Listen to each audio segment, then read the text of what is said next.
smart. Och vid köperinbil.se får du toppenpris. Snabbt, enkelt, online. Mitt tips. Ta reda på ditt pris direkt på köperinbil.se. We're back again. This is a story where Izuku was a sifu and married Rinko. One sudden, Izuku came into this world with fox-like features. While at first they seemed like a blessing, after finding out that they weren't his work, but were instead mutated recessive genes from his father, he found himself fated to live tragically. With his heroic breed, only a strong that can save him. Everything that ever comes from counts as a good luck charm. Watch as he can start his journey as a hero. But before we start, please consider subscribing to the channel and give this video a like. Don't forget to check the description for more information and support the amazing author Hero for writing this story. Now, let's get back to part 1. Chapter 1, Fate Origin. Page 1. The kid is born. In this bizarre world, anything is possible. Whether it's the destruction of mankind or the creation of peace for utopia, all have the possibility of happening based on one small decision. Words couldn't even describe how jarring it is that world could be shaped in such a way where millions, if not billions, of choices are made a day, and many of them have little significance in making the world turn. But every once in a while, a decision is made that may have but actually change the course of history forever. Damn, he's on fire! Moments would happen because of a pair of fox ears. This is literally Oh man! It began when his mom went into labor much sooner than doctors expected, so that everyone to make things worse, one boy was flailing the entire time. His as for wild beast was fighting to be free from the cage that had imprisoned him for so long, or, as Inko and Maria described it, who the fuck put a headless chicken in my womb? The doctors rushed to get her situated both out of worry of the baby's strange behavior, and because Inko, in her labor pains, threatened the doctors with such a wide variety of words that would surprise even linguists. Despite not being born yet, the boy kept up this amount of See where I ferocity went? until he was delivered, whereafter Stairs, he maybe? calmed. Beside Don't the see green anything. hair that he had inherited from his mother, he was also Nothing. born with unnaturally sharp canines, nails, and thin marks that looked like whiskers on the very side of his face. At the time, it was passed off as a part of his quirk, since it wasn't unusual for some children to have their quirk manifest or partially manifest at birth, seeing as the first official quirk-bearing person was a baby that was barely a few hours old. As a precaution, the head doctor requested that Inko and her newly born son stay at the hospital for a few extra days, just to make sure everything was okay. Midoriya's dad, despite frequent travel for work, stayed with his family the entire time they were there. Once the hospital released the mother and her baby, they continued to live a considerably better life. Sashi Midoriya went back to his business travels, and Inko raised their son. There was little concern about their baby's body, as they expected it was going to be connected to his quirk once he grew up, most likely taking traits from his father. Lo and behold, one day a few Come months and after face he your turned judgment. something happened. The young Izuku yelled from his room. The Squad surprise 7, in his voice elevator shaft. her breath came in ragged He's in the gasps, shaft. and her eyes were wide as she came Send squad rushing. 9, send them now. What? Squad 9 on its I way. have 4 ears. He wasn't exaggerating. He really did have 4 ears, 2 on each side of his head like him.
presence was made out to look so frail despite how accurate it was. But she's strong-willed, he continued. At least strong enough to have given birth to you, and you were a strong rascal when you were being born. I was, Izuku asked, tilting his head. She practically went ballistic on everyone to get you out. That's how powerful you were. I've never seen your mom say such things that day. My favorite line was, I don't care if you need to use a ladle to scoop that little F. Let's stay on topic. Inko Ja. shouted again. Her face became redder than a tomato. Men alltså, jag kan inte lämna Hedvigare inne själv. Jag orkar inte ut inne.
his throat, Hisashi told his son. Point is, I'll be fine. Stay there! The boy was hesitant. I'm not sure. He promised me to pass out. He was scared of Hisashi showed his son his fully grown fur with fox ears. He moved around to show him. Such horrible things would awe any child who saw him, and Izuku was no exception. His dad was even kind enough to let him touch him. Izuku promised to show him his son right after. My girl had the confidence to do so. Izuku lowered his head toward the ground so he could get a better look. His own small hat with a small purpose is still what you want. Silence gave him as Izuku braced himself for his father's reaction. He feared that he would have the same reaction as his father. His father feigned to be frightened by his fear as well. He was gradually a freak of nature in his appearance. These were the questions that made such a But those chilling thoughts melted away when he felt a warm hand settle on his head, then heard his father's voice. They're fine. Letting out a gasp of relief, Izuku felt secure about himself. Oh hey, I see a bit of fur on one of them. That's pretty cute. His father said as he began softly rubbing the ear he mentioned, causing the young child to begin squirming. Stupid. The boy begged. The Guardians. His ears were still too sensitive. This made-up Having had order who enough kept fun for messing with themselves his son what and belonged seeing to as the the people. results made his mother smile. The father truth patted him always once more finds its before way. giving him some words of advice. And so does You are both a justice. kind soul and a powerful person, Izuku agreed. Never forget that and never be ashamed of your body, especially when those who others. Hisashi's inspiring message, one that would spark Izuku's ambition to become a hero, was quickly followed by Izuku turning around and peeling back his pants to show the fellow girls taking his picture. What about this? Izuku asked. It's not up. Hisashi and as soon as the tail showed up, he would have been told so, as it would be pretty hard to miss. Inko wasn't expecting that either and fainted again from the shock and suddenly said, Honey, Mom, I did it again. You don't worry, son. Get up. She'll be fine. She fainted when she first saw mine as well. Here were her fellow family. That was the last time Izuku was able to see his father. As usual, he would be gone for long periods of time, with Izuku's only chance to see him.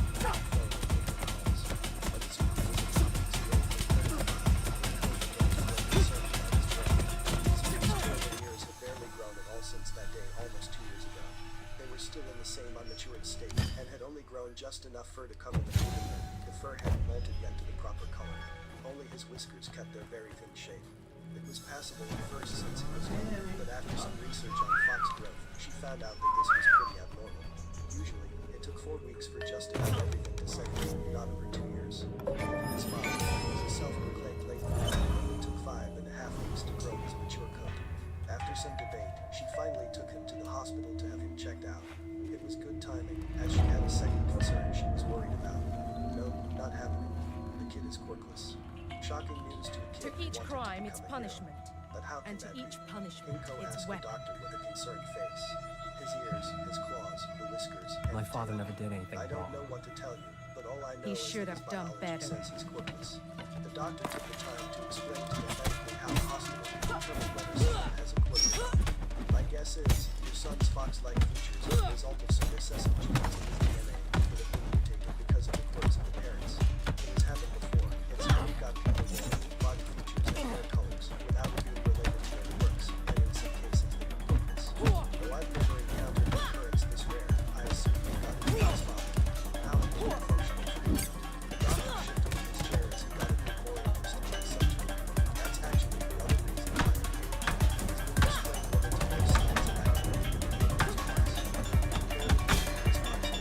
explaining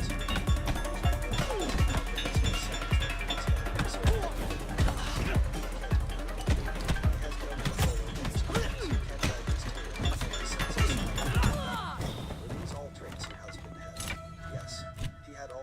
on top of his ability to spit fire.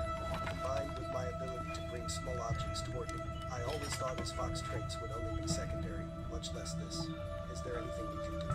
That's the thing, ma'am. There are still many things we don't know about how quirk will affect the human body. From what I can see, your son has a bunch of fox body parts that he can't use because of how neurology works. In simple terms, his brain is unable to properly send messages to the nerves of his parts. I'm still unsure why, but him being born early the way he was could have probably had something to do with it. We can do something about his claws, but everything else we can't do much about without on strapping him to a test table. Just like that, any dream of him being a hero, much less a normal person, was crushed in one cruel twist of fate. His father stopped calling the family completely a few months later. For whom Izuku does the stopped being bell proud of his toll? ears and began to hide them You again want soon after. revenge. By age 6, the stress was causing And his to lungs restore gain weight that and which strength to once decrease in was. size. At age 8, Izuku's But that mother began suffering, having health problems. it was for And at something. age 10, he found out what was the cause of the shifting to his Yours, core. It's tragic mine, how quickly a life even can be seen as Yang's. cursed. One moment We the did days something as bright for as the the shining people. heavens Ja förresten, We nej, share. hej om det är någon som kommer. You want to erase it Ja, all? det här är nog streaming. The bell tolls for you. The Guardian's legacy. Now, accept your sentence. Situations like this, it seems almost certain that destiny had chosen the boys to have it, and there was nothing. Still shining bright without the vastness of the night, and prayed for good fortune. Only the saving grace of the Lord could save the boy from his hope and struggle. On the night of the third moon, the little fox boy was in his room, staring up at the moonlit sky, feeling his pain and feeling dead. Among the many stars Something that floated in wrong? the sky, the boy's eyes were always drawn to them. He remembered the story of the Mark told him about how if he looked carefully, he could spot a few animals and kind of stuff calm and counting something. The exact details would hasten him. He doesn't even remember what the animal was supposed to be, or why it was probably the man who caught him. All he needs is like this. Whatever it was, it could make its way to him and become a legend. It has to be magical, or it is special, something that would be ordinary. Something wrong? With innocent eyes, fundamentally from his father, the boy made silent it's a cute creature on the moon, bringing such luck. Years passed, and the boys grew older. He was 13. Many things had changed. His mom was no longer the tallest, playing catch when she once was. Life had been simple. She has yet to find out what happened to her. But still alive, and suddenly becoming a single then there was the situation where Izuku still hid his ears and tail from everyone, mostly through clever clothing choices. Makeup helped cover up his face whiskers. For his hair, he tied it to his back with a belt, as he didn't want to go through the painful process of sitting on all day with his You He must said that despite yield. not being able to leave his fox parts, he still feel free. He had to get more to his face, purposely growing out his hair to cover most of the face, and then cut down his ear with straight, so he could be transparent. Last night, he was using black box, a souvenir from the day his father saw his fox for the first time. Now it's a memento of the man who had to remind him of his death. He was warned by a couple of different ways, first trying to be discreet by using it as a friend decoration, then as a keepsake, and finally with the best. After those failed because they obviously did the opposite of his goal, he set about making a bracelet with individually well and test it with him. During the test is the only time he was certain no one would pay attention to him, so he found the same thing as his mentor. The only people who would naturally see his hidden parts were the ones who they didn't like his mother, since the boys awareness of the most around her, but he did it by accident, and it was only those who could hide what was real. He was longed to see his fox side clothing, not after a few days until he wasn't able to hear. He wished he had not heard that day. He already heard a lot because of the early unfinished memories. Of course, the line he told his students that his father had an underwater fox court to explain why he had a fox boy's appearance and had none of the capabilities of a fox. While at first, when he was 3, having something that can be taken as a quirky benefit in his early life made him easily accepted and popular among his peers. But everyone else's quirk began manifesting fully as his quirk in their undeveloped years after the puberty. At first, it was a one specific person that could be harmless facts about him, then a couple of kids joined him, and from there the inevitable spiral into the cruelly mocking him, calling him things like defective, half-baked, timid, alchemist, big man, and trash. Luckily, most of it stopped as time went by. The only exception being the underrated students in his classes. As cool as kids could be, all he knew was that he had an unfinished quirk. It wasn't one he would face, but since he was a man of his quirks, he was no different from everyone else in society. He could be active in every sphere of society without feeling homesick about it if he wanted to. But the damage had already been done, Yes! and yet no one knew it. It Jag wasn't satt fast all på bad. henne. For one, Izuku's ears grew out a bit more, and he could pick up more sound from them. Not that it meant he could understand anything he heard, but at least by the time he's hopefully 21, the look like regular, fully grown Blev det fox Wing ears. Chun? Just det. Speaking of regular fox ears, he managed to grow a decent amount of fur around them, and they finally gave him some color. Now they had a dark green look to them that was only a few shades lighter than his hair. They were as big or fluffy as they should have been, but at least did something. His tail followed the same pattern as well, though it still doesn't have that signature fluffer length yet. The only thing that was semi-functional was his nails. Well, he can't naturally extend or retract it, but he can manually do it with a pair of pliers. It may be a painful process to go through to control a few nails, but now they became the easiest thing to hide, usually keeping them retracted. They were all essentially useless to have, except for his nails, but a dull box cutter was just as effective. If he was going to be stuck with them, he may as well have it look normal. That's the best he can do, look normal. Look normal, look normal. In public, it's okay to seem like you're quirkless. If worse comes, I'll just show them my teeth. He repeated these lines in his mind over and over again in his mind as he walked down the city streets from school. Even though no one on the streets would care about his appearance, seeing as a society of quirks give form to make different shapes and sizes, Izuku put an unwarranted amount of care in concealing himself, all to avoid the glares of people's eyes that were focused on him. When we're unsure about ourselves, logic always seems to slip out of our minds. Izuku doesn't even realize that sometimes his intensive internal thoughts would leak into local mumbling nonsense. Why? Stop mumbling, shouted a very annoyed Ash Blonde. What? Is your mouth defective as well? Mitsuki was one of Midoriya's childhood friends. They've collectively been friends ever since they went to the same daycare when they were 3. What was truly shocking was when they all found out that their moms knew each other since high school. What were the odds? Like most kids, having mothers that were good friends meant that they got to see a lot more of each other. That was amplified after Midoriya's father disappeared and Inko's health began to waver. The two spent a lot more time with each other, as Mitsuki Bakugo, Kitsuki's mom, came over to support Inko during those difficult times. Eventually, it happened so frequently that Mitsuki just had them move in with her family, and she didn't take no as an answer. Quite literally did she pack up their stuff for them. She also ordered the moving company, and dragged his mom to their house by the wrist despite protest. After an extremely awkward explanation to the police, Inko relented and the Midoriyas moved in with the Bakugos. Being snapped out of his internal monologue, Izuku stammered with his words. W what? You're mumbling, you're damn mumbling. You're doing it again. Oh, I didn't. You've been doing that a lot lately, even at night when I'm trying to sleep. Like what the hell? Sorry. You better be. Jeez, you're such a fucking bothersome Deku. Welcome to the Someone sanctuary. who's worthless or can't do anything. This is a place signature for name given to him by his longtime friend sometime after they lived under the same roof. First coming into fruition when one of their classmates pointed out how him having an underdeveloped fox quirk where he received the physical features but can't use them was a pretty worthless thing to have. It didn't take long for Mitsuki to start using the word Deku, mostly referring to how often Greetings. he saw his Can I help you, sir? struggling to do nearly everything. The only exception was his studies, but even then, Bakugo would get nagged at by Where's his mom Yang? to help him study more. He's in It his wasn't office Izuku's meditating. fault. It was around the time his ears became too big for his usual earplugs and started picking up more sound. It became difficult for him to pay attention in class. Every noise those cursive ears picked up became a pounding sound that echoed in his head. At one point it caused him to be sent to the nurse's office, because the sound of the school bell brought him to the verge of tears once. He wasn't able to return to school till after he had custom earplugs made the for his highest fox building. ears. Just keep That going didn't up. help make him a fan of his ears anytime soon. He was lucky Bakugo was such a great note taker, or else he would have easily fallen behind in class.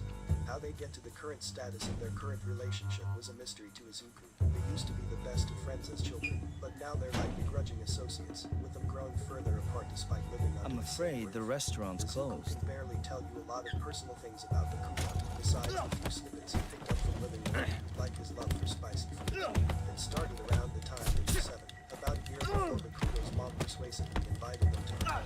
Bakugo was among the first of the kids who started making jokes about him. It was mostly lighthearted and didn't affect him any worse than when anyone ever mentions his fox.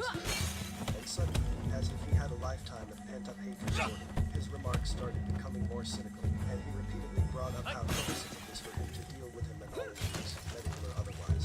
That was when the down nickname Deku someone was slapped on Mitsuki, his personal branding mark to signify how he felt about Izuku's presence in his life. He reminded him that always brought him into silence considering his current feelings about his birth.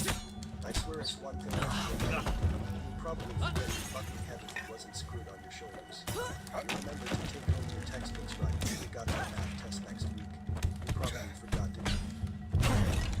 Not getting an answer, Kitsuki turned to his usual methods of getting Izuku's attention, pulling hard at his fox ears, knowing the pain would make make it irresistible to snore. It was easy for him to find, even though Izuku has hidden them in his hair. He can probably pick out his ears with his eyes closed. Living with someone for so long will have that he didn't use too much force. To Izuku, it felt like his ears were twitching. Answer me, Douglas. I don't want crap from my mom. Haven't you had enough? Why, yes. Yes. I brought my books. Please let go. It hurts.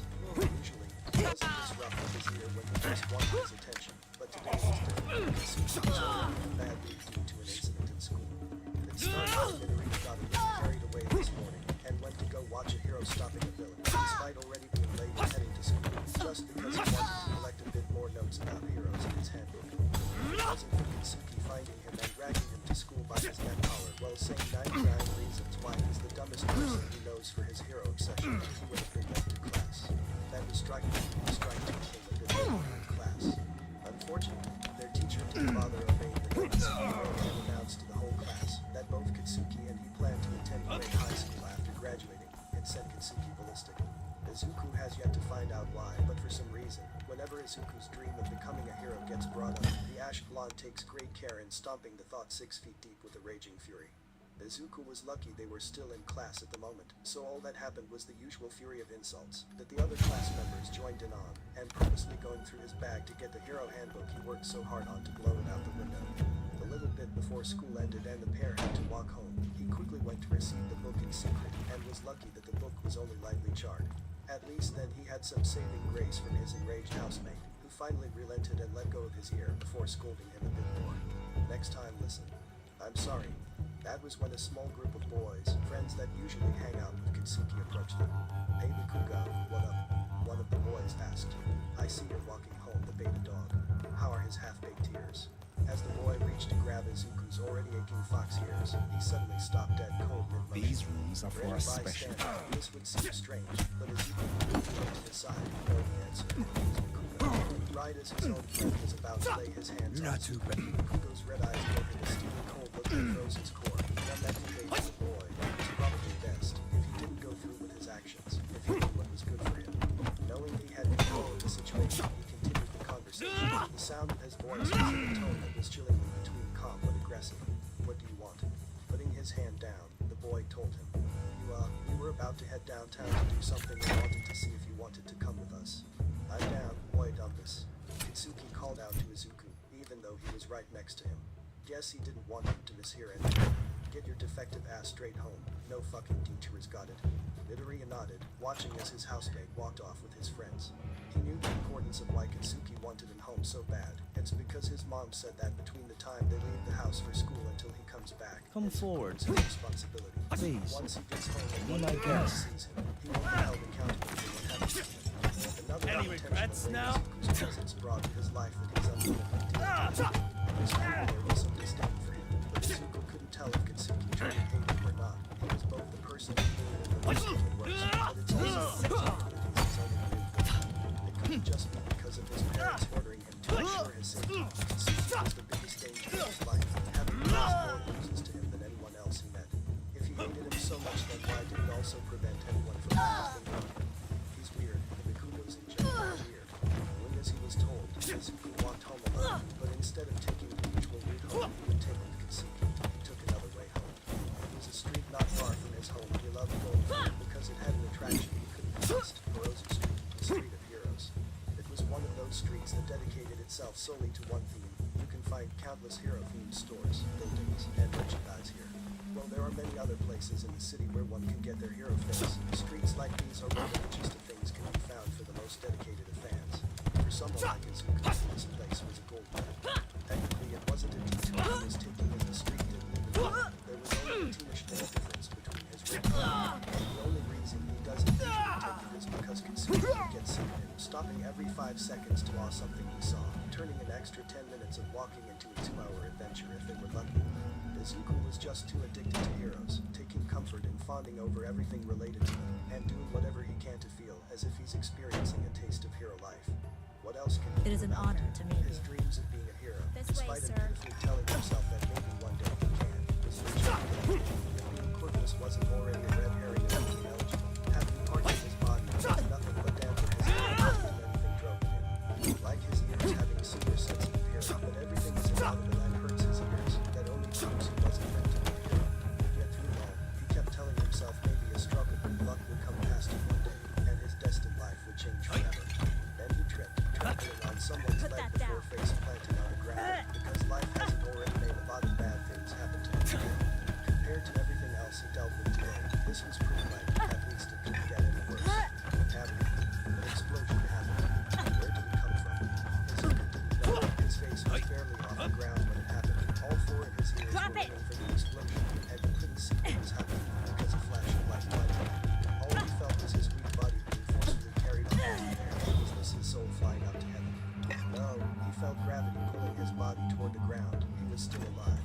might not be for long.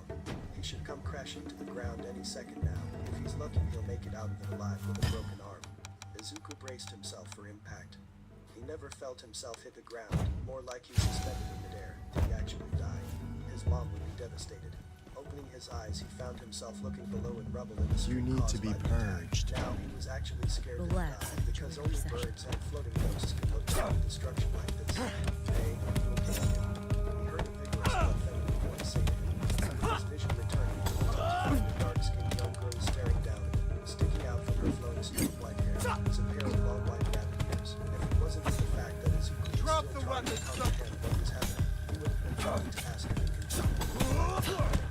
Taking back some of his senses, he looked down to see that her left leg was wrapped around his waist, keeping him in air, while her other leg and arms held him to the street corner. They were about several feet off the ground. The box boy seeing her hold him up like that in her position. Izuku thought to himself, wow, insane amount of leg strength she must have to need to carry me in the air just to survive. Using her left hand, the dark skin tilted around the fox boy's face. After giving him a quick check, she said out loud, "Yeah, you look fine. Lucky I was right next to you, huh?"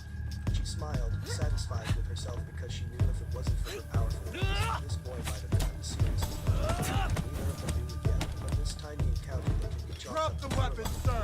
change the current conditions of our lives. The course of destiny shifts ever so slightly, limiting possibilities. The wheels of fate for two unexpected people have been altered, and doors to new possibilities are opened. Your clothes might be a little scuffed, but they are still not dead, right? The girl who saved him said as she looked down. She had striking red eyes. Her confident smile was remarkable. Put it down now! And her bunny ears looked so fluffy. Izuku couldn't think of anything to say. So much had happened in a short amount of time, he didn't know what to start with. She asked about the explosion. Why? Who she was. If he could have ears, or how her thighs are so strong. He couldn't make a decision and ended up just staring back at her with a dazed look. Seeing the funny look she was getting, he said, "You better not be one of those dumbasses who thinks he's the end of the world when your one pair of clothes gets ruined. At worst, it's one bad day. You can't let your life be defined by one bad day." Continued to stare. This dark-skinned bunny girl intrigued him in so many ways, from her cute ears all the way down to her insanely strong legs.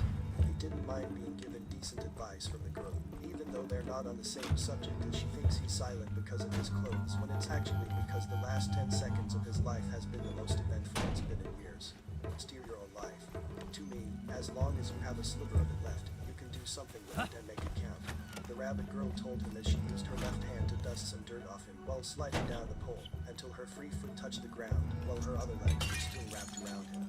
She turned her attention toward the direction of the rising smoke cloud, supposedly where the explosion came from. "How do you like that?" screamed a jagged voice out of the smoke. "I got a lot more where that came from if you wanted. Who wants some? Come on, come all for a grand treat." Izuku couldn't see the man through the smoke, but judging by his demeanor, he was definitely a villain and the one who had caused the explosion. When the man started going on a long monologue about society, it became certain that he was a villain. As the man was monologuing, the rabbit-eared girl mumbled under her breath, "I hate his kind, he talks too much," before looking down at Izuku. "Hey, if anyone asks, you mind saying you never saw my face?"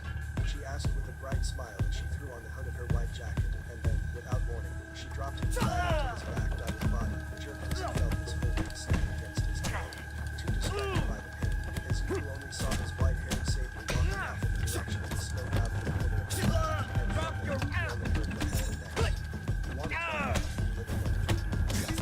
Ah, you fool, let's. He never finished that sentence. The sudden gust of wind causes the smoke to flutter and twist, but not enough to dissipate entirely. Only to listen under the wind, Izuku could hear simple buzz. The happiness of the villain's voice quickly dropped as he shouted out. Wait. Nah, fuck that.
biology like it, could still be strong. When the sound of footsteps started approaching him, Izuku thought that he would meet a policeman. He had been expecting it to happen since the explosion, and was already committed to keeping his silent mystery. Instead, he came face to face with Katsuki. His friend's eyes dilated as soon as he saw the state Izuku was in, and for a moment his face expressed concern. I've longed for a battle. Bit as he spoke his name. Izuku. Hey, Captain. Izuku responded, stunned from both Katsuki's unexpected rise and from the his first name. Not even at home did he ever do that, always finding a way to go around it, and secretly call him some mock name. The blonde paused for a moment, scanning Izuku up and down as he asked, "Are you hurt?" "And no. Can you stand?" he asked, hesitantly holding his arm out. "Yeah, I can," the fox boy replied, getting up on his feet with no problem. Oh, it was almost like a dream, seeing him sigh in relief. He was extremely fortunate to come out of that explosion with nothing more than grazing scratches, and he began to think that maybe his luck wasn't so bad. "It's okay, Captain," Izuku assured him. "A villain attack happened here, but I was." Izuku was stopped mid-sentence by a massive force that exploded against his abdomen, knocking the wind out of him and sending him flying into the nearby brick wall. His stomach was on fire from the pain, the aches caused his body to tremble, and he was left gasping. Time has passed since the days I trained you. Izuku managed to see Katsuki standing in front of him. We his were red eyes looking family. down at him with unbridled anger. As At the least, enraged blonde stepped that's what forward, I he believed. extended out his hand to the side, But and then, each finger during causing my tiny darkest sparks to days, erupt from his palm your that father showed off his revealed blood. his true This self. new sensation of pain Izuku He never was cared feeling about was us. nothing before, and He made cast hard me by out. Katsuki on many different He occasions. abandoned us. Tell me, what would you do to save the people you love from the inevitable? Wouldn't you cross every line? Break every rule? Wouldn't you challenge death itself?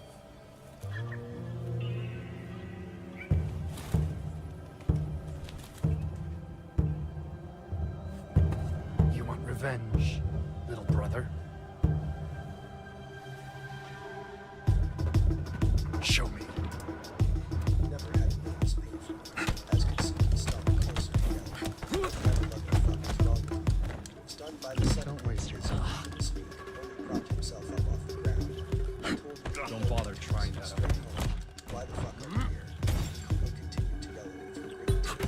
Still shaking his head from getting misunderstanding. I was just passing by to take a look at him. Fucking degenerate. I was born yesterday. You didn't just pass by. You're taking down hero, didn't you? This is why I said straight home. But no, you're the goddamn heroes. I'm sick and tired of you Try fucking harder. bullshit heroes. Snapping his head to the side, Katsuki eyed the contents of his crucifix.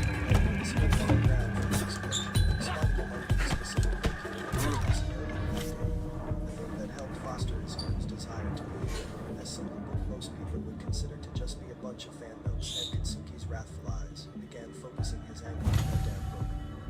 Objective, the blonde marched his way over to where he set his eyes upon. It took Izuku a confused second to wonder why Katsuki's explosive rage had suddenly been turned away from him, and upon realizing what was directed toward instead of his heart sank. Izuku stumbled to his feet and began to test against his another small explosion erupted in front of him, knocking him back to the cold ground. All of his ears were ringing. He grunted for the pounding sound echoing inside his head before trying to get back up again. This time, he didn't even get to his knees before he was stopped. A pair of red eyes opened calling him like they had used his foot, and Izuku suddenly felt the strength of his legs. He was left there with trembling hands and frightened eyes as he had to release what happened next. In a single motion, Katsuki swung his arm down to the ground, releasing an explosion bigger than either of the two he used against Izuku, and everything that was under his hand was obliterated. Izuku did not sound. One hit to the punch, he turned to school for one who made as many villain attacks as possible. His once smooth white pages were now charred embers floating in the air, no different from the other smoking objects that were in the area. Complete destruction, a favorite In the end, trademark of the blonde. you're still that same child I knew. Helpless. Like the night I killed your father. You're here, in front of me, only because of this pendant. But what if I take it from you? Will you fear death once again? You sound like a frightened one to me. Protect yourself. You probably don't even understand yourself, and you definitely don't understand your place in society, and you still want to be here. Don't insult me with that move.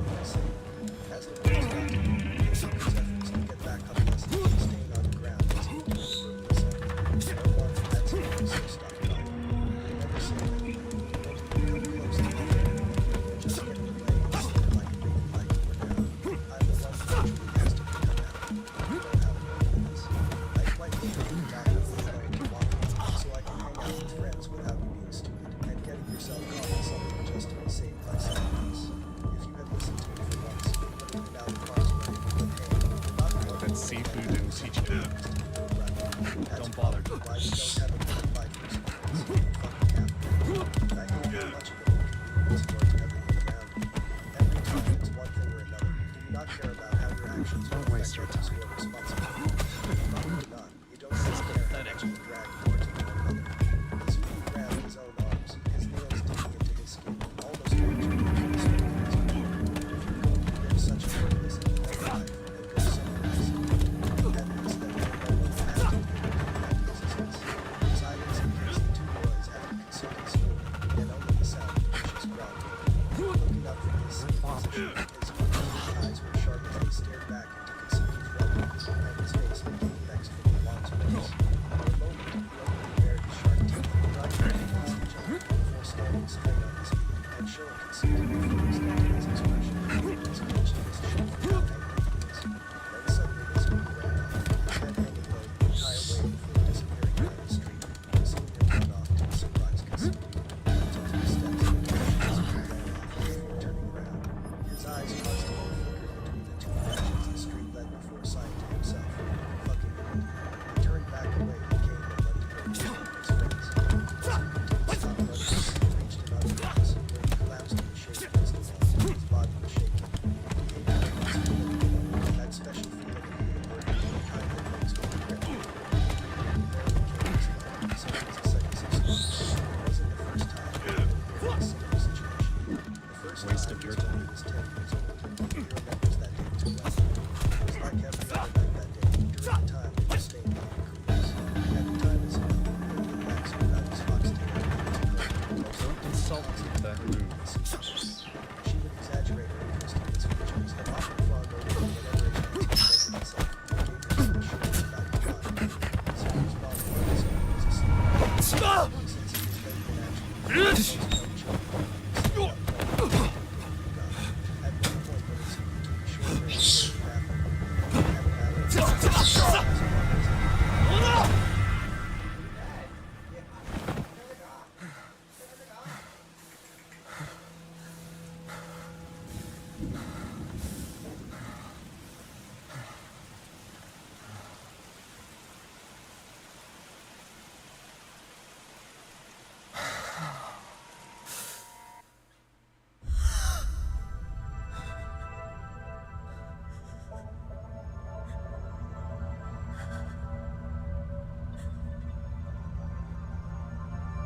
had You were supposed to guard the talisman, not steal it! It's the only way to save them, Sifu! You failed to honor your oath. You are unworthy. Now leave. Oopsen.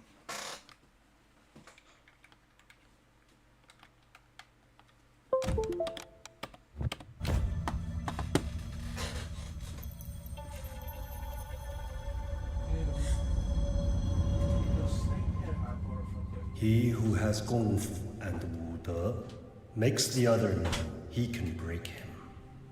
His hands go out like lightning, and the other doesn't want to fight anymore.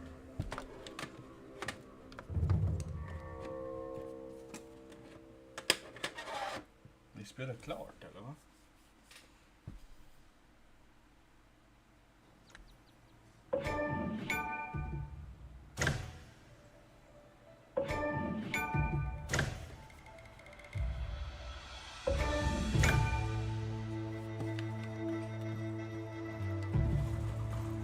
Nej, det...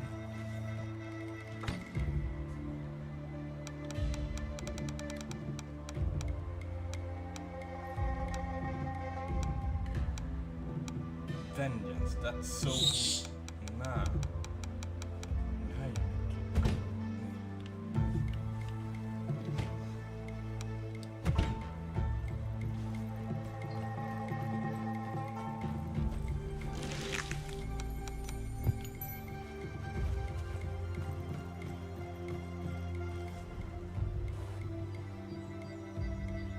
Ja, jag är klar.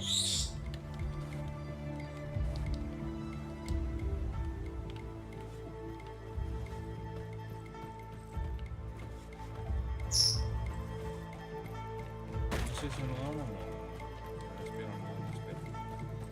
Älskar... From the kitchen caught his attention. More specifically, a line did. He didn't hear the entire conversation, but by some string of fate, he understood just one part of it. So Inko, what did the doctor say? Curious about this, Izuku listened in, copying all the spy movies he watched and sneaking down the stairs quietly to listen. He had noticed some of his mother's health issues over the last 2 years, but would never get a direct answer whenever any questions were asked. Now she went to the doctor, and he didn't even know she had an appointment. Being kept in the dark about the situation was daunting to the child, and a golden opportunity to discover something just appeared. Of course, he was going to listen in. It went, as expected. Mitsuki's voice could also be heard coming from the kitchen. Does that mean it was the scarring? Scarring? Izuku thought. Is mommy hurt? I don't remember seeing her with a scar or getting hurt, except for a few times in the kitchen. Yes, it was. They said the internal scarring from my pregnancy was the cause of the pain, and gave way for the infection. I'm guessing that means no more kids. They said the rate is extremely low if I tried. It's fine though, not like I had much of a plan to have another kid anyways. It was probably a blessing in disguise that we didn't try for a second kid. The doctor said if our second one also had those claws, then my condition could have been fatal. I see. Well, don't worry about treatment. I can move around some stuff to help. And no, please, you've done enough for these last few years. Honestly, I'm more concerned about how to keep all this from Izuku. I already lied to him about how he was born. It's going to be more difficult hiding why I... Step. The room immediately went silent. The jarred-looking Inko would look to the entrance of the kitchen and see him looking back at her. Inko looked mortified seeing her son there, and Mitsuki had a shocked expression on her face, as her lips mouthed the words "oh no." When a tear dropped off of his face, Izuku ran off with his mom calling out to him. The rest of his night was spent in the bathroom crying to himself. The next morning he tried running away from home. As the memories of the events that night reached a close, Izuku sighed. Stupid Kaken, that bastard should really watch what he says once in a while. What would he do if I actually did run away from home? His head collided with his knees as he felt mentally exhausted from the whole thing. He tried to keep the light of his thought as to not stress himself out too much. Though to my knowledge, I guess he doesn't know that night happened. He was asleep at the time, and Mitsuki seemed respectful to my family's privacy. He doesn't even know that I'm quirkless, and that my fox limbs are just a mutation. I'm terrified how he'll treat me if he ever finds out. Probably worse. Or maybe even better out of pity. No wonder he hates me. I hate me myself. I just burden everyone with my existence. Maybe I should just run away. Tears began streaming down his face again. He regretted being alive if his life was going to be a never-ending cycle of him leeching off of everyone around him. He clutched his chest, holding his father's memento through his shirt as he tried to be strong. He wished he could be what his dad said he was that day, but he's not. He'll never be anything more than defective. As the boy pondered on if he should run away or not, he felt something weird drip onto his shoulder. It was slimy as it dripped down, covering more and more of his body. Before he noticed how quickly the substance was spreading, his entire right arm was covered in it. When he looked up to see where the dripping was coming from, he was met with a horrifying sight of a green slime creature with a creepy face falling onto him. As the villainous creature continued to encapsulate him into its moldable body, Izuku was left screaming, thrashing around his arms in hopes to escape, but with each second, it became harder to move. Talk about a lucky break, sniveling gutter trash, my favorite. The creature taunted, the distorted mouth it had created a chilling wide smile. Hell. Izuku tried to scream out, but the slime villain responded by covering most of his face, effectively silencing and suffocating him. He couldn't speak, he couldn't even hear, he couldn't breathe, and he could only see through his right eye. The lack of oxygen made his head spin as he slowly lost consciousness. His arms and legs were bound to his sides, and his sight began to blur. Is this the end? Izuku thought. He started to lose all feeling in his body. But I didn't do anything. His vision just happens to fall onto a mirror, as if the world was doing one last cruel act, by letting him see himself slowly being taken by it.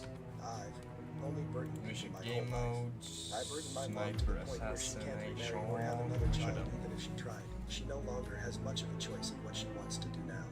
I burdened the Bakugos by having them constantly care for me and my mom after the injuries I gave her. I can only imagine what they had to give up behind their smiling faces.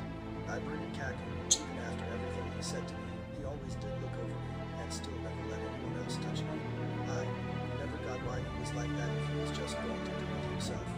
I've only lived a life of inconveniencing others. What kind of hero does that? I guess that's why I was born the way. Hello guys, welcome to Atomic. So in this video, we will see, what if Deku had Kratos powers? If you enjoy these kinds of stories, don't forget to show us some love by hitting the like button and subscribing to the channel. Your support means the world to us. Ja, jag kan inte Now, ändra mig. let's start the Jag vänder story. till clown. Chapter 1. The morning sun cast Longshish, shadows across Uahai's battle training grounds. A light breeze carried the scent of metal and concrete as Class 1A gathered for their special training session. At the center of an attentive circle of students stood Izuku Midoriya, his presence commanding despite his humble demeanor. Again, Midoriya, Aizawa instructed, his voice carrying across the field. Show them how it's done. Izuku nodded, his green eyes focused as he stepped forward. The training dummy before him, reinforced with the latest support department technology, stood at nearly 3 times his height.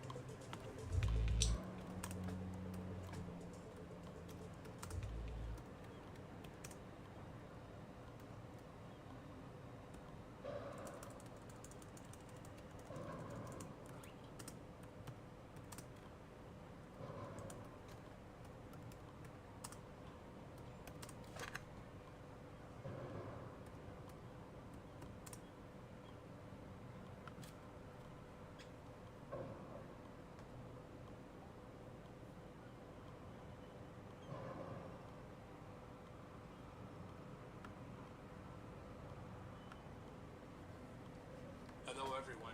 Welcome to What If Deku Became a Rude and Sarcastic Constantine movie. Before we start, please go support Luis on 2234V for writing that awesome fanfic. This is the translated version I made. There will be some mistaken character's gender, but of course Deku is a male. Seeking God's forgiveness and a purpose in life, you commit suicide and you die, right? Well, for Izuku Constantine, committing suicide was what condemned him to live. The Exorcist. What do you gain by committing suicide? That's the question I asked myself at that moment. Many would answer death peace, but what I got was even worse than my previous life. For a long time, 80% of the population and all that boring shit that I won't tell you about. Well, knowing this, I'll ask you a question. Do you believe in the paranormal? No? Well, open your mind, because what you are about to see will make you never want to be me. Somewhere in Japan. Out of sight, I call upon out you, of come mind. to me and enlighten my doubts. Come to this place. Manifest yourself and serve me as your master. At this moment I call upon you, Ball, grant me visibility and intelligence to be able It's to like have Colonel the power New that and I need Captain at this Thack moment. are having This a girl meeting had of some spoken sort, 47. in what seemed to be a dark room with depressing paintings and a violet light illuminating everything around. When that light began to flicker, the things in the room began to float. Weak human, stupid human, you should never have summoned me. The things in the room began to float, and in turn tried to hit the strange girl. What the 47, fuck? the Was situation is about to exhilarating get out of thought that hand. The girl asked herself before running out of her room. The girl slammed her door shut and ran down a hallway with other doors. Taking out their implying that it communications. was a complex of What are you rooms. The stairs thinking, could be seen 47? nearby. The girl, using her strange power, levitated in the air until she reached the first floor, where she saw several boys her age, some with strange and impressive features. But what stood Very out the clever. most was the commotion they were They will making not around discover the circle. body there. Guys, we have to leave now, the girl had said, frightened, to her companions who did not seem to notice her concern. Wait, Reiko, we just want to see if Monoma can fit more ice in his mouth. A boy with somewhat peculiar hair. It was also gray, but a more metallic gray. What stood out most about the boy was his lack of eyebrows and his great emotion at the moment. We have to go to hell. At this shout, everyone turned to look at Reiko, confused, but they became more worried when they saw her worried face. Reiko, what's wrong? A girl with orange hair, good attributes, and a little tall questioned, It was not normal to see Reiko like that. One of the most stoic and serene girls in that class, she had terror painted on her face. I screwed up, Kendo. That's what's happening. We have to leave now. Reiko breathed heavily, trying to maintain her composure. But fear just wouldn't let her 47, calm down. I'm seeing movement. But everyone Spider watched in Lily is horror as escorting the the stairs hostages without they towards the simply ship. went dark. It was 3 in the afternoon, and the hallway of the stairs had become completely dark. Everyone quickly ran out. Reiko watched in fear as a large smiley face formed on the walls. This terrified her to the point of being frozen with fear. The glass doors of the bedrooms closed. The terrified girl watched as she was locked in. But some What are you vines up to, grabbed her leg 47? and pulled her towards the exit. Due to the strength of the grip, Reiko ended up crashing into a tree, but she preferred that to staying locked in the bedroom with whatever it was that. What just happened? T, that wasn't normal. A very short girl with mushroom-style hair that covered both of her eyes, giving her a somewhat 47, strange an alarm appearance. went off. Question They're fear. evacuating. Minoko is right. What did you do, Reiko? A boy with blonde hair, medium height, and simple features asked. I tried to summon 47, Reiko the said. blade is on the move. What? I think he's running for the There was a hostages. cry of terror Don't and let him get to astonishment Ladong. of everyone when they heard those words coming. Reiko summoning demons is a sin imposed by God himself. Do you know what you just did? A girl of Vines, the same one who had saved her, questioned her companion with fury and disappointment. Yes, I'm sorry. It's just that. I didn't study for tomorrow's exams, and I need to keep good grades. It's just that. I don't have enough money and a few arms to her. Calm down. I know how difficult it is for you to keep that scholarship, and I understand you. But you should have asked for our help instead of doing that. Kendo scolded Reiko, who could only lower her head in regret. Well, now we just have to know what we will do, said a girl with black hair that reached her shoulders, a stoic face, as if nothing had happened. You're right, Yui. I know a priest. He does exorcisms. He could help us get the evil spirit out of that house, Ibra said while she put her hands together in a sign. The Heavenly Guard has been taken Then care call of. him, Monoma I'll said, get an still extraction scared by team what to had secure just the happened. hostages. Excellent. Yes, work, Ibra said to 47. take her phone and call her father. The sound of the phone dialing was heard. Everyone fell silent so they could hear what the father would say. Hello? I asked on the other end of the phone. Father, one of those problems happened, Ibra said with a seriousness on her face and glaring at Reiko, who could do nothing but put her down. Daughter, I'm a little busy. Send me the location of the place and I'll send a friend of mine and help him until dusk, which is his work time, he said, worrying everyone a little. But father, daughter, please don't raise your voice at me. Yes, sorry, Father, Ibra said, apologizing. They won't be able to arrive earlier because they are in another job. They will arrive at dusk. For the moment, they must stay away from that place. The bad vibes could affect them, understood? The father asked Ibra with seriousness in his voice. Understood, Father. Thank you very much for your help. We will wait for both of you, Ibra said on the phone and then hung up. Then Ibra turned to look at everyone and her brow furrowed when she saw Reiko. I thought this would never happen to me again, but you had to come out with this, she said, annoyed while Reiko just lowered her head. I'm sorry, Reiko said regretfully. With a sorry, you don't fix what happened, Ibra angrily replied to Reiko. Yes, Shiozaki, I already apologized. There's no need to make this problem bigger, said the same black-haired girl with her stoic face, but a slight drop of worry on her face. I just can't accept it. Understand me. This is going to go against all my beliefs. And that friend of mine tried to summon one. I'm disappointed, she said with annoyance and sadness while Reiko's eyes only glazed over a little. I didn't want this to happen. I'm sorry, Reiko said, about to cry, but a hand was placed on her shoulder. Even though you disappointed me, it's okay. I accept your apologies, but please, don't do it again. It's not just for me. Demons are not good. The best treatment will always bring the best reward, but for them, their selfishness is their greatest strength. Believe me, they will not hesitate to take away what you want most when they can to ask. You have to give, and they may be the best at giving, but also the best at taking away, understood? The seriousness was noticeable in the girl. Everyone lowered their heads a little as they also felt scolded for some reason. They were not used to seeing her like that, but Reiko just nodded and then put on a slight smile, something not very normal in her. Thank you, Reiko said, so Ibra could just nod. Well, I think we can go wait at a Looks park like that's Colonel near New here. and I got Captain little Thack nervous being are near having the a meeting of dormitory, some said a sort, girl 47. with green hair, sharp teeth that resembled a shark. P for L Luckiness and Nobody W will see come to tea the dormitory's tea today, Kinoko What are you said up to, timidly, 47? still afraid, while everyone nodded and began to head out. They all walked to the park and arrived. The groups quickly formed, forming groups of boys and girls, and each one went for a walk on their side of the park. The girls simply walked, chatting among themselves until in the distance they saw something that they disliked, a young man who seemed their age, unfortunately smoking a cigarette. And what's wrong with him? The black-haired girl asked, somewhat annoyed. I don't know you, maybe he just wants to look cool, Setsuna said, making fun of the boy a little. But it's still wrong. Wait for me here. Where are you going?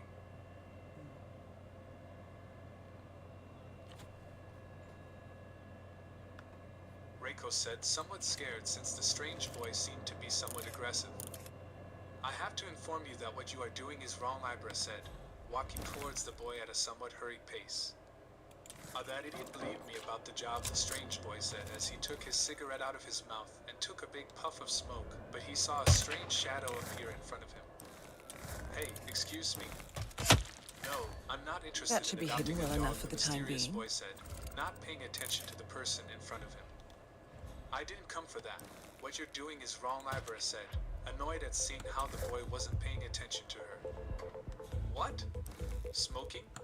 The boy asked mockingly, looking the girl straight in the eyes.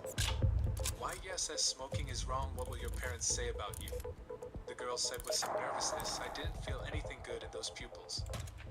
Well, I don't know. They're not alive to tell me anything, you know? The boy said Out to of Ibra, sight, out without of the mind. slightest sign of any emotion.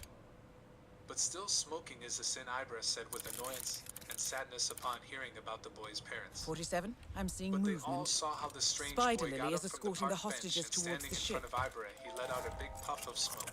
All over her face, she only coughed a little when she felt the intoxicating smoke Taking out enter their her nose, and the rest communications? of the girls, What are you seeing thinking, this, 47? approached with annoyance. What do you know about sins, girl? You know nothing. You think your religion is the right one, and none of them is, he said with a slight smile, tapping Ibra on the forehead. But the boy felt a push with some force, but it was not enough to cause him any pain, but it was Very enough clever, to get him away from Ibra. They will not discover the body This there. is the last time you touch her, idiot, Kendo said, annoyed, standing in front of Ibra. Lesbians? No, best friends, so I won't let you do 47, anything you're to about her, to be Kendo said spotted. to the strange boy, still without removing his guard. Fine by me. Well, it was no pleasure, miss. You don't care, Ibra said, annoyed. Nice to meet you, miss. Don't you mind? I'm Good work, Constantine. 47. We're I down hope to we don't 5 have to remaining meet again, targets. because I wouldn't want this stupidity to rub off on me, he said with a slight smile, bothering everyone. Well, the only idiot Great here work, is you, he 47. said with annoyance. You are down to just 3 Oh, remaining really? targets. I think that the one who believes in a god of lies and a bubble of sins that don't even exist is more of an idiot. God is not what you think, girl. It's something more complex that neither you nor your church would understand, Izuka said as he slowly walked away. 47 targets And are how do you know evacuating. that? Secure any Ibra remaining said, primaries annoyed. now. If there was one thing she hated, it was when her beliefs were insulted. I've seen him in the eyes, both him and Lucifer. One wants to take me, and with the other I seek his forgiveness. You don't know it, girl. All that is beyond your mortal existence at the moment you die. It will play a ping-pong game for your soul, and no matter how good you have been, the one who wins will take you now that I think about it. It's easier than it seems. Well, it doesn't matter. I'm leaving. I have to fix some problems. It was not a pleasure, or you don't care. It is better that you start to question your tiny existence in this tiny universe, as Luca said, to simply walk away under the annoyed gaze of all. What's wrong with that idiot? Ibra said with annoyance as she watched the green-haired boy leave. I don't know. The Heavenly But it's time Guard to has go. been taken The care of. sunset came very I'll get an quickly now extraction that I team to realized, secure the Kendall said, hostages. so that everyone nodded Excellent and saw work, the group 47. of boys approaching from afar. The two groups formed again and began to walk towards the academy, but Ibra turned to look one last time and saw how Izuka disappeared into the distance. Look God in the eyes, how disrespectful, she whispers. She is upset. They all headed back to the academy, and upon arrival they saw with relief how it seemed that no one had approached now. They only had to wait for the two boys who would arrive. They sat on the nearby benches. When they saw a motorcycle approaching, they knew it was the exorcist. They weren't waiting for anyone else. Upon arrival, the first thing they did was skid the motorcycle to park. They all smiled, but the girls' smiles faded when they saw who was coming behind that helmet. Huh? He said, confused. It can't be, Kendo said in a whisper with annoyance. You followed us, you perverted idiot? Setsuna shouted angrily. This made all the boys confused, but when they saw the girls' somewhat scared faces, they were on guard. Don't fool yourself, girl. They're not nice asses. I don't see the need to follow them, Izuku said, hanging his helmet on the motorcycle, while the other boy also got off. The but doesn't even matter on a girl, Monoma shouted angrily, while all the boys nodded. Don't fool yourself, boy. I know you'll pick the one with the biggest ass first, just for your own personal pleasure.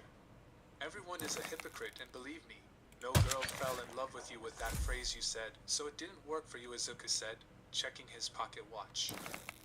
I didn't even say it for that reason, Monoma shouted, even more annoyed.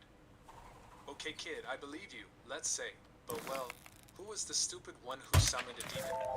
Izuku said so that Reiko raised her hand with shame. Very impressive Are you shooting, the 47. exorcist? But what are you Kinoko hoping to asked with a achieve little here? surprise. Well, I would call myself more of a solver of stupid problems for stupid people, Izuku said, making Reiko lower her head again. A slap of palm reached the green-haired boy's cheek from Ibara, and he, not caring much, just laughed. Is the problem solved now? Has your friend stopped being stupid? No, right? So now, get out of the way and let me work, Koda, Izuku said without paying attention to Ibara, which annoyed her even more. What's up, Mr. Constantine? Now I can do my first exorcism, Koda asked excitedly. No, stay and take care of the motorcycle. From what I see, that girl, who you should never be like, summoned Baal, a powerful demon. So for now, take care of the motorcycle, Izuku said, so that Koda with a little annoyance nodded. I'm sorry, kid, but I can't let anything happen to you. Is it because you love me? Koda asked excitedly. No, if I do that, I would lose all the chances I have with your aunt, and it wouldn't favor Looks like me, Colonel Izuku said, Nu and taking out a Captain cigarette Thack and are having a lighting it, but meeting of some sometimes sort, took it out of his 47. mouth. Are you going to smoke in front of the child? Don't you see the bad example you're giving him? Ibara asked angrily, only to get more annoyed when she saw how Izuku took out another cigarette. And what does it matter? He will end up getting lost sooner or later. Some friends will invite him for a beer. He will accept. They will go to Boars. He will end up with AIDS or as a father, and that's how it will be, Izuku said, lighting the other cigarette. Well, then what will you do? Monoma said seriously, but annoyed with the green-haired boy. Well, first of all, everyone saw how Izuku grabbed Reiko and pushed her forcefully towards the bedrooms. Everyone watched in horror as smoke began to come out of the wall and enter Reiko's body, causing her to begin to convulse. Nice shot, 47. What did you do? Kendo said, starting to Ska cry jag göra with det concern. eller? Koda, Släng I'll ner need det. your help for this, Izuku said, so Varför Koda ligger det på went on. marken då? Jag la det där, det ramlade ner. Drops of water began to form in the atmosphere. Shut until the Reiko fuck up! wrists and feet, slamming her hard against the ground. Immobilizing her, they all watched in fear as Reiko writhed on the ground, struggling while her face slowly became more dark. Men han håller bara, han bara skäller. Det är det enda han gör. Nej.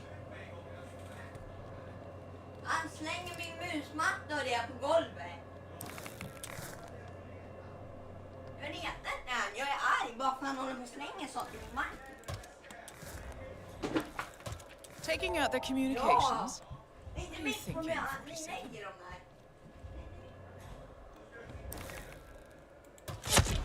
47, they're about to raise the alarm. That should be hidden well enough for the time being.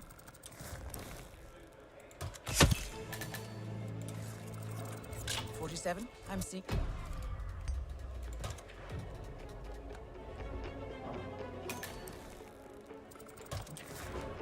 47, code red. Everyone is evacuating.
Heavenly Guard has been taken care of. I'll get an extraction team to secure the hostages. Excellent work, 47.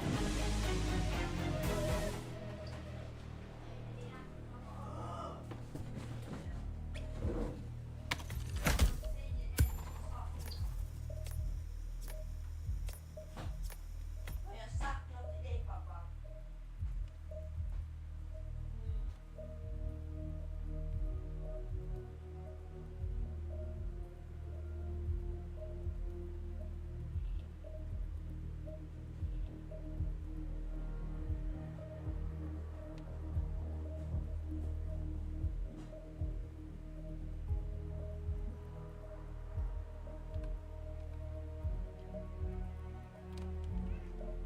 Where är det?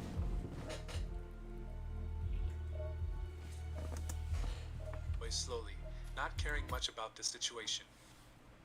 Open the windows. Tearing off the curtains, this caused Reiko to begin to touch up more, but the green-haired boy only took a medal out of his pocket. The sun hit the metal for a while, which for some reason seemed to cause Reiko pain. Then everyone saw how the green-haired boy led Reiko and sat on her stomach, and then they watched, confused, as he brought his face closer to hers, but more specifically to her ear. "I am Constantine Izuku." Constantine Idiot Izuku said, annoyed, as he put the medal on Reiko's forehead with pressure. Everyone watched in horror as she began to scream and struggle. Ibro was about to use her vines to stop the green-haired boy, but a stream of water prevented her from doing so. "Right now, she is not your partner. Right now, she's a demon. So be careful," Koda said, scaring everyone. But everyone saw how Reiko stood up and began to speak in a language that no one understood, but the green-haired boy didn't even flinch. "You're right," Izuku said, once again using all his strength to place the medal on Reiko's forehead, causing her to scream in pain. She moved her legs in desperation, while some cried out of fear and others simply covered their ears so as not to hear. But what surprised some was seeing Koda unfazed without the slightest fear. Everyone saw how the screams ceased and the kicking slowly stopped. 7-8, what the heck?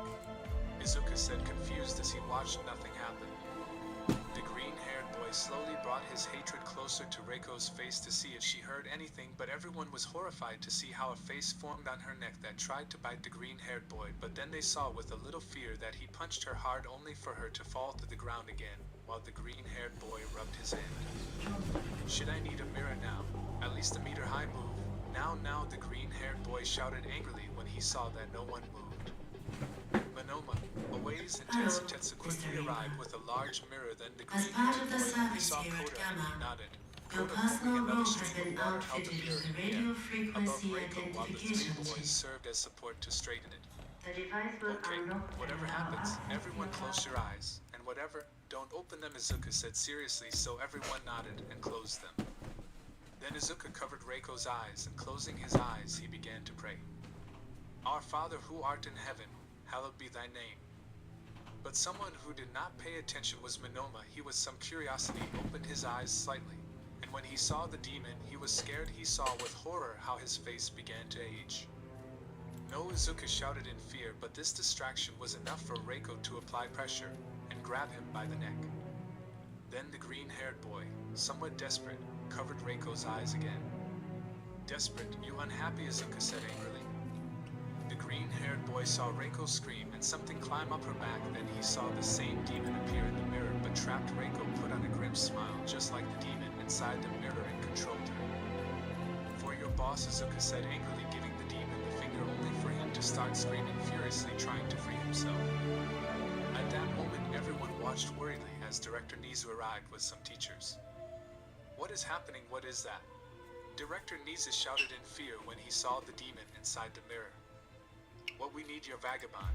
With strength, Izuku said, so that Aizawa understood. Even though he was a little annoyed, he took the mirror and with all his strength he threw it so that when it fell to the ground it broke into 1,000 pieces, breaking the demon with it. Everyone saw how, at the moment the mirror broke, Reiko took a big breath of air and her eyes returned to normal. She was scared because she didn't understand what was happening. She was just trying to free herself from the water ties that Koda, not being safe yet, kept as a precaution, but all her companions approached her worried. "What the hell is going on here?" Director Nizu shouted angrily, demanding an explanation. "Nothing, I just finished my work," Izuku said as he lit a cigarette and put it in his mouth. work? Who are you? Misa said, already annoyed at the thought that a stranger came to disturb his academy. Constantine Izuku said as he took a puff of smoke. Condemned to hell. Monoma returned to normal while Kota undid his water bonds, relaxing everyone and implying that the problem was over, but there was someone who was not happy with the vague answer. Welcome. I demand that you tell me what happened here, Misa said with annoyance, watching as the green-haired boy began to smoke. I just exorcised a demon that was in your academy. You're welcome, Izuku refuted without paying attention to the director. A demon? I demand right now that he tells me who is guilty of such stupidity so I can expel him right now, Misa shouted angrily. If there was one thing he couldn't stand, it was his academy being used for strange things. Everyone got nervous. They didn't want to say that it was their partner, but then they saw how she had her gaze downcast and was slowly raising her hand. This worried everyone. They didn't want her to be expelled, but she seemed determined to face the blame. Everyone wanted her to stop, but that idiot got away from me. Happy?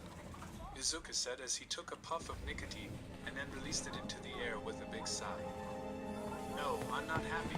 You know I'm going to sue you for putting the lives and morals of my students at risk. Don't think I didn't see that thing break in the mirror. That's not good at all. And if any student got hurt, let me tell you, Mr. Constantine, that you will spend many years in. Are you done? Look, you stupid rat. You and your bucking lawsuit can go down the drain. The stupid demon escaped and your academy was in the way. It's not my fault. So if you'll excuse me, I have to go. Izuku snorted, annoyed under the astonished gaze of everyone, and the annoyed teachers. Kota just went after him, but Director Nizu was Director Nizu. Someone who never loses. Do you think that with this you will get his forgiveness? Mr. Constantine Nizu said with a slight smile that showed no emotion. Oh my god! Well, what do you mean, stupid rat? Don't think I don't know that Miss Yanagi was the one who summoned that demon, but since it's her first problem and her performance has been exceptional, we'll let it go just this once. Understood?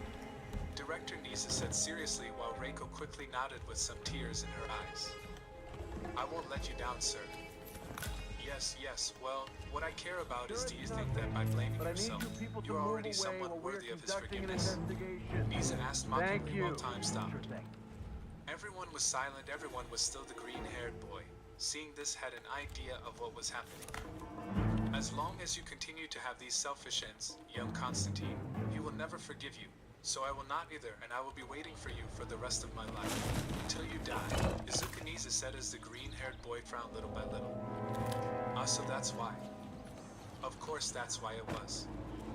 Listen to me, idiot, your bucking lackeys won't take me, and it doesn't matter how. But if I don't return to your stupid place, I won't return. Izuku raised his voice, approaching Nizu, but he simply couldn't. You know you can't, Constantine, and now, not only are you condemned to hell, Nizu said while a slight smile appears on the corner of his lips. I summon a demon. A sin placed by God himself, you know. At least you will have company in your eternal suffering. Of course not. For all I care, that girl Kenrada will get her forgiveness, and I will earn my pass to go to heaven. No, Constantine, if you continue like this, you will never do it, but hey, live in your bubble thinking that by catching my lackeys you will prevent me from taking you. You will achieve nothing. Good luck in what you have left of life. Enjoy it, because after this, only torture will come to you for all the time of damned eternity. Nizu smiled while time slowly returned to its natural flow. Well, young Constantine, I appreciate that you wanted to help one of my students, but if it is not a problem, you may now leave. Nizu heeded his own word and left, accompanied by all the teachers while being watched by the green-haired boy with all his inner hatred. Nizu turned around for a moment, and when no one saw him, he smiled a smile so macabre that not everyone could bear. Hey, I wanted to thank you for trying to help me. It seems that you are not such a bad guy after all, Reiko said with grace, watching as the green-haired boy took the cigarette out of his mouth. Okay, explain to me why you want to be a hero? Izuku asked Reiko, confusing everyone because of the suddenness of the question. To save the others, and to make Japan safer, Reiko stated with a hand on her chest while everyone smiled a little. You're looking for some recognition and money. You don't have a pure goal, Izuku said as Reiko opened her eyes slightly in shock and nervousness. How could you say that? Reiko asked defensively. She couldn't let her classmates find out that one of her reasons for being a hero was for money and recognition. Because I know, girl, but you know what? I'll help you. Everyone watched as Izuka's face formed a smile, a strange, wide smile. I will help you become a true hero. I will help you have a clean goal, understood? Izuka said with a strange smile as he extended his hand to Reiko for her to shake it. Well, I have nothing to lose, Reiko said with a slight smile as she raised her hands up and down, making a deal. Wait, that means if you want to be a hero for the money? Kendo asked as his seriousness formed on his face. If there was one thing he couldn't stand, it was people with selfish goals. Yes, I'm not going to lie to you, but it's because I want to help my parents. I don't like them to continue living like this. That's why I want money, so that they can live well, Reiko said while the smiles of the others slowly returned to their faces. But bravo, you're just making my job harder, Izuka said as he lit another one of his cigarettes, finishing off his last pack of the day. Well, what do you mean? Reiko asked confused. She didn't even know what the green-haired boy meant. The human being is a hypocrite. Your ambition is very nice, but it is not entirely true, right? You also want money for yourself, to buy luxuries, and that is not bad. Who does not want money? But exercising a career as a hero is wrong because you seek money to help others, and that is the sin, Izuka said with a voice so deep that it would freeze the blood of several of those who listened to his explanation and simply did not understand what was happening. And what the buck do you care about my ambitions to be a hero? Because you are condemned to hell, Izuka shouted in everyone's confusion. That? Yes, girl, you just summoned a demon. Your pass to hell came with VIP and it's here for you. They're already waiting for you from now on. That's why I want to help you, so you don't fall into that damn abyss, Izuka said with fury and seriousness, as if he had already been in this place, which was impossible, right? And why should I believe you? Reiko asked. Don't do it if you don't want to, but if at any time you react and realize that you're feeling bad, you can call me. But don't take too long, because every day more people are waiting for you in Hell, Koda. Let's go, Izuka said, so that Koda nodded and just You can tell he's having a moment. Hey! You can tell he's having a moment when his hair is flowing in the wind. I can't name an anime character I trust more with my life. Nobody. So Night-Eye. Find the main character. Level 1. Level 100. If you hate Izuku Midoriya, just remember that Izuku Midoriya spelled backwards is Ukuzi Yaiurudurin, which makes no sense, just like your opinion. Todoroki started off as a cold, angry, vengeful character, but now he smiles more and has made peace with himself. RT if you cried. Deku in the first episode. He during the tournament. Deku versus Muscular. Deku versus Overhaul. Tall. Scar. Wears all black. Works with kids. Fights villains. When you have to pass the one for all to the new successor. Chef. Izawa. Stop breaking a bone. Deku. It defines who I am. There's Endeavor glad that everyone is safe and alright. Then there's Bakugo being Bakugo. You smell like old man. Being insane is what's keeping them alive. This type of shut only pops the screen when someone walks in on me watching anime. Horikoshi had to give Dabi scars so everyone wouldn't fall in love with him. This panel without context is the funniest thing in the world. Then we handed Kachan over to the police. You can tell he's having a moment when his hair is flowing in the wind. We have 10 little girls coming to the house? She goes, no, 8 girls, 2 boys. I'm like, who invites boys to a period party? And I hear her sinister little giggle on the phone, and she goes, Dad, that's the fun of it. We don't tell them why they're there. Now I'm like, fuck it, I'm in. I have never had more fun at a party in my entire life. Planning, hosting, and attending a period party. I dressed all in red like it was Chinese New Year's. Drinking Pinot Noir. I made pasta with chunky marinara sauce. And I giggled the whole night with all these little girls.